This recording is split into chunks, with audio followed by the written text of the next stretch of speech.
now he's into the final turn, powers out across the line and goes slower than his teammate Sebastian Vettel by a tenth of a second. Vettel booted out of the Ferrari team at the end of this year, and now it looks as though he might have out-qualified his teammate. They may get one more run, and looks as though, Jenny, Red Bull are going to head out onto the track again. Yeah, apparently they had a problem with some surging in Max Verstappen's Red Bull in the first part of qualifying, but no drama for them now. The team say he's going out. Okay, so looks like Red Bull will be going out. Just the shot we saw there, it didn't look like they were new tyres for Max Verstappen, which would surprise me if that were the case, but just the look we got, I couldn't quite see. You can hear cheers now in the Racing Point garage because Sergio Perez goes fourth. So it's Stroll third, Perez fourth at the moment. And will anyone be able to beat them? Here's Vettel's radio. Yeah, I lost a bit in turn one because there was a bit of drizzle on the track. Vettel saying there's a bit of drizzle on the track. Jenny. Yes, Max Verstappen has no new tyres, so he can't take a set of new tyres. It'll have to be the used ones. Okay, so that'll be... Yeah, I lost a bit in turn one because there was a bit of drizzle on the track.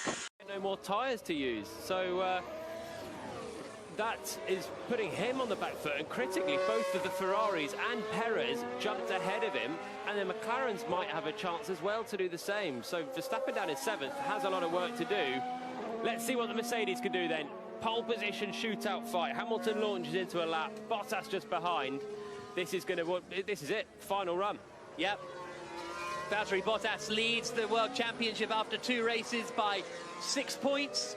Lewis Hamilton trailing him at the moment, but if he can secure a pole position, that'll put him in very good stead for the Grand Prix tomorrow, naturally, which you can hear on the BBC Sport website and app. It gets underway at 2 o'clock tomorrow afternoon. Hamilton not that quick through the first sector, 0.02 of a second slower than he managed before, but Bottas is the one that really has to improve.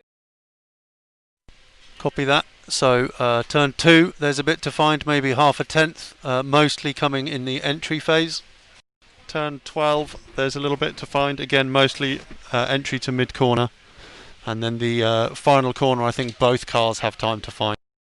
Also 20 milliseconds in turn 4, Carlos, just a tiny bit in turn 4. On his best, what does Bottas do just behind though? He comes through the middle sector now and he's a tenth away from Hamilton, so Hamilton has the edge coming into the final couple of corners, gets on the power out of turn 14. He's going to improve his lap time here, does a 1 minute 13.447, but can Valtteri Bottas beat that? He is coming through the final corner now, out across the line, and Bottas can't do it. He misses out by a tenth of a second. Hamilton takes pole position for the 7th time in Hungary. He'll start the race tomorrow on pole, just a tenth of a second ahead of his teammate Valtteri Bottas, with the fastest ever lap around the Hungaroring. A second clear of the rest of the field, the Mercedes. They are absolutely walking to the title this year. Max Verstappen out through the final corner doesn't improve. The McLarens didn't improve either. Very strange. They seem to go out and then straight back into the pits almost. So I'm not sure what happened at McLaren, but Hamilton will start on pole position, Bottas second. The Racing Points of Lance Stroll and Sergio Perez will start third and fourth. Ferraris 5th and 6th, Vettel and Leclerc. The Red Bull of Verstappen in 7th, Norris, Sainz, Gasly the top 10. Lewis. Nice work, mate. You found your mojo there. You found your mojo there. Hamilton on pole. Mercedes are going to walk this one tomorrow, Jolyon, but Bottas was very close, to be fair. He did a really good job, actually, Valtteri Bottas, to make it that close a fight in the end. Just 1/10 of a second. Hamilton had to dig deep and he had to improve if he was going to take pole, but he did. Get in there, Lewis. Nice work, mate. You found your mojo there. Tomorrow, though, the Mercedes car is just so far ahead of anyone else. Nearly a second clear of the next fastest car, which was Lance Stroll. Great job from him, out-qualifying Perez, who he's been behind pretty much all weekend. Lance Stroll qualifies third. So Lewis Hamilton returns to the pit lane and he will start tomorrow.